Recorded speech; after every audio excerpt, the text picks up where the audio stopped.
Hi, kids. We're going to go over the first lesson video in case you're having a hard time remembering how to do some of this stuff. It is supposed to be reviewed from pre-cal, so if there's anything that you need to look at, this video is for you. So this whole lesson is about mathematical models, graphs, remembering how to graph, how to find x and y intercepts,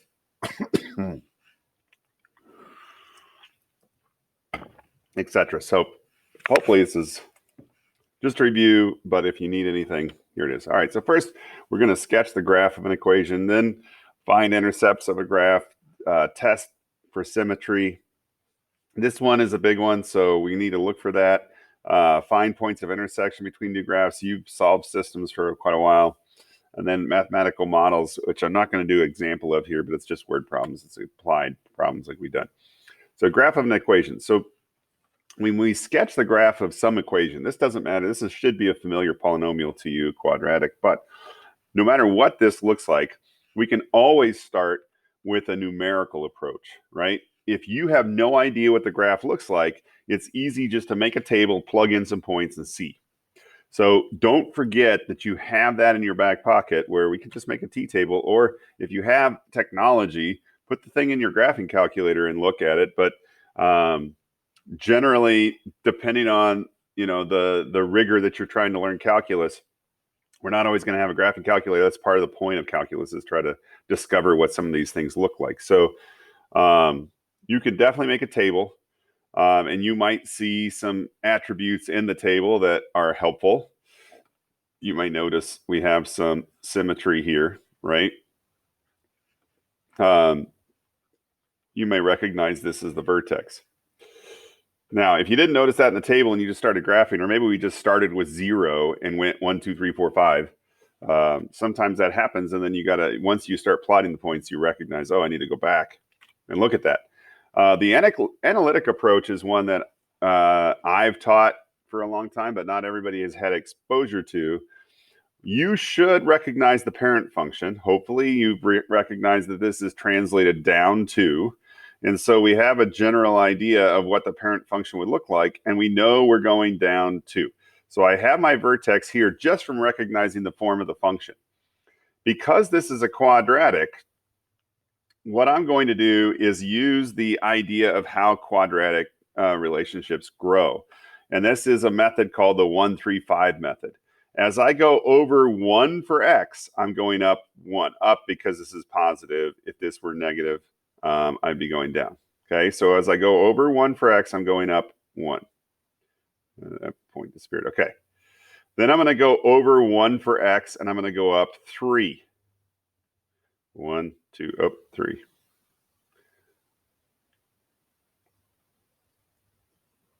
Okay, so this is 1 and then 3. And then lastly, I'm going to go over 1 again for x. So from this x value, I'm going over 1. And then from this point, so over 1, up 5. 1, 2, 3, 4. Perfect color choice, Mr. Zebel. All right. So 1, 2, 3, 4, 5, roughly. Okay. Now I know you can't see that very well. I'll try to get a little more contrast because of the red, but you get the idea. Okay. So what I just did is I looked at the difference because I have 1, 4, 9, 16, 25, right? As I go up, or 0 even, right? So as I go up, I'm going up 1, and then 3, and then 5, and then so on, right? 7, etc., etc. We can see the growth of these squared functions as long as I don't have, this is when we don't have an x coefficient in front of the x. If we did, we would multiply the increase by that coefficient. But once I know where the vertex is, I'm just going up 1, 3, 5, and then I can get that sketch. This is an analytic approach. This is something that I know. Oh, I missed the vertex. Make the vertex bigger. Okay. And here's a nicer picture of that. Intercepts of a graph. two types of solution points that are especially useful for graphing an equation are those that having 0 as their x or y coordinate. So basically, if I want the x-intercept, I'm plugging in 0 for y. If I want the y-intercept, I'm plugging in 0 for x. Okay, this is something you've done since Algebra 1. We're not going to spend a whole lot of time on it. Notice this has no x-intercepts, but one y-intercept. This has 3 x-intercepts and 1 y-intercept. They just happen to be the same point. This has 2 y-intercepts, 1 x-intercept. This is not a function with respect to x. And of course, no intercepts at all. Okay. So we're going to find the x and y-intercepts of this graph. We have some methods that we can use, okay? First of all, if I want the x-intercepts, I'm going to plug in 0 for y. Okay, so I'm plugging in 0 for y, and I have 0 equals x cubed minus 4x. And hopefully your Algebra 2 training, your pre-cal training kicks in, and you're like, oh, well, I can factor this, and I have an x times x squared minus 4. And your spidey senses keep tingling. You're like, oh, I can factor that even. And you have x times x minus 2 and x plus 2. And then we use the zero product property, and we say, oh, well, x equals 0. That's one of them. X equals 2, that's another one, and x equals negative 2 when y was 0, right? So I have these points, 0, 0, 2, 0, and negative 2, 0. Those are my x-intercepts. Notice this is also a y-intercept. We could find that if we would have just plugged in 0 for x and solved for y also. Okay? So I can find them by substituting and solving. There's a whole lot of stuff on here that they do the same thing. Okay. Once we have those and we know where the intercepts are, we can kind of get a general shape. This is a odd function, and it's positive. So I know it's going to start from negative infinity and increase until it gets to positive infinity. So I have a general idea of how this is going to be shaped. You'd have to find these other points by checking some points in between, but that's nothing we have to do just yet. Symmetry of a graph. This is probably the one that's the least familiar to students. So I'm going to take a minute on this one.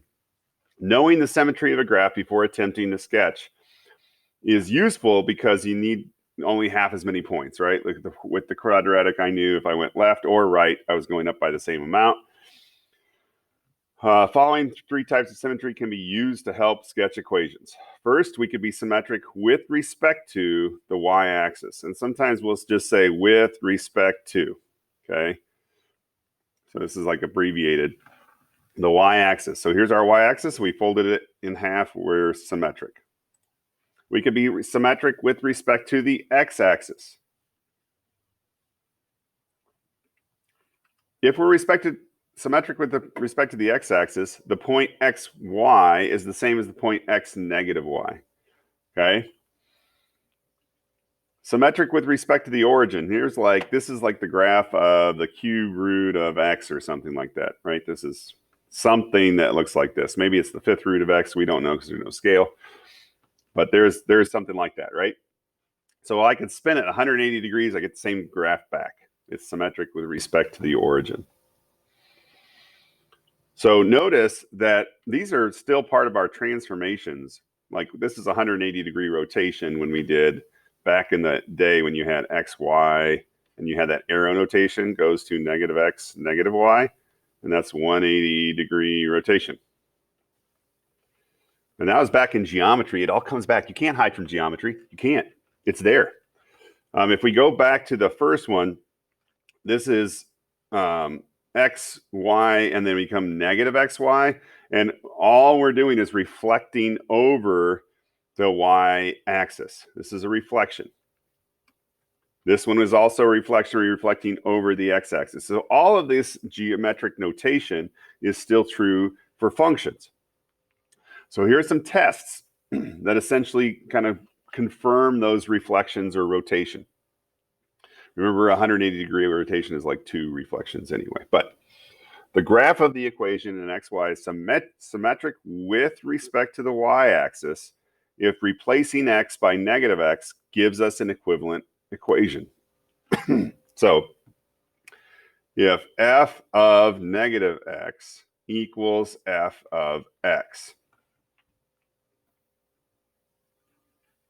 Then it's symmetric with respect to the y-axis.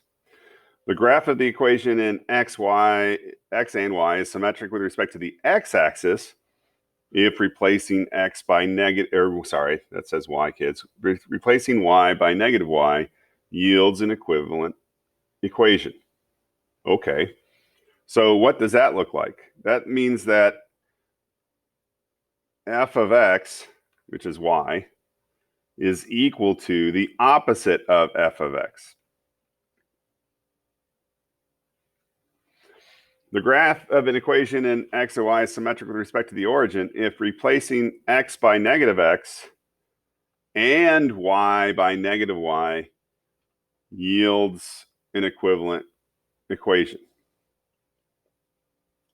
So in this one, it's a little bit trickier, but essentially what we're going to get is f of negative x equals the opposite of f of x. Because we already know that f of x equals y. Okay. This is a big one. You can always pause this and come back and copy it. It's also in your textbook somewhere. I just lost your book, so I have no idea.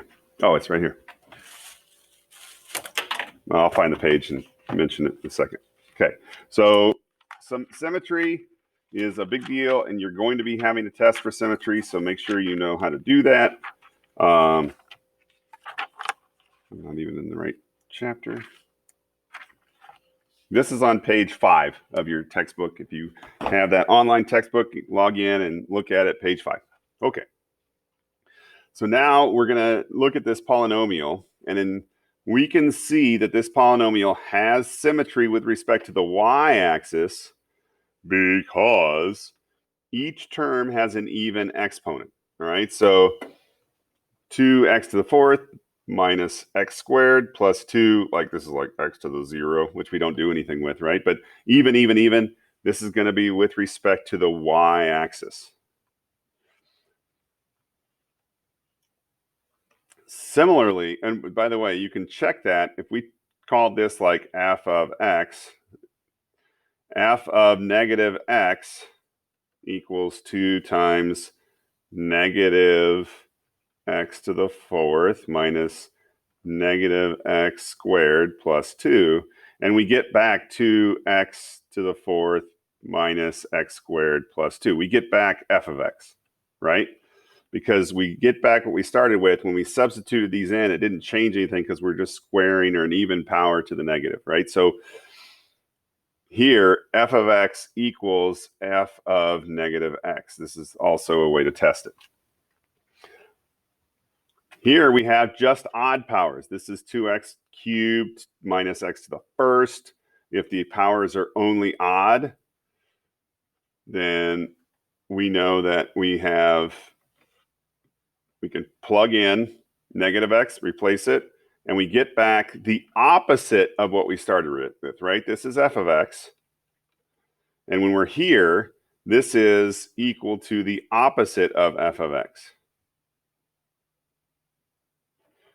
So this is f of x, this is f of negative x, and we got back this. So it's symmetric with respect to the origin if f of negative x equals the opposite of f of x.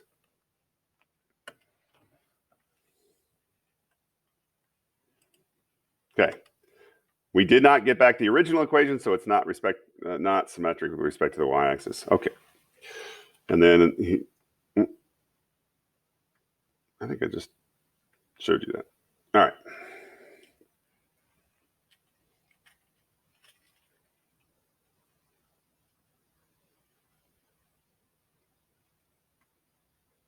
Points of intersection. This is the last thing we're going to talk about, and it's going to be kind of quick. Remember that we want to look at a system of equations to find where two graphs meet. Not always are they going to be two lines. So here's a quadratic and a linear equation. We may do substitution, elimination, some other method of doing this. maybe graphing them, right? If I look at the graph, I can see on my graphing calculator where these points are, but we also should be able to demonstrate that algebraically. Your last test, you did not get full credit if you didn't show work. The next test will be similar, and if I ask you to solve a system of equations, I expect to see an algebraic approach to this. You can certainly use your calculator to check it, but I would expect, okay, let's solve them for y. Let's do a substitution. We plug this in for y, get everything on one side, factor, and now we know the x values. To find the y values where those intersections are, plug these x values into either equation, probably the second one. Okay? All right. That's the end of the show. Hopefully this review didn't go too fast, but you can go back and watch it again if you need to. Pay attention to the symmetry part, and good luck on your homework.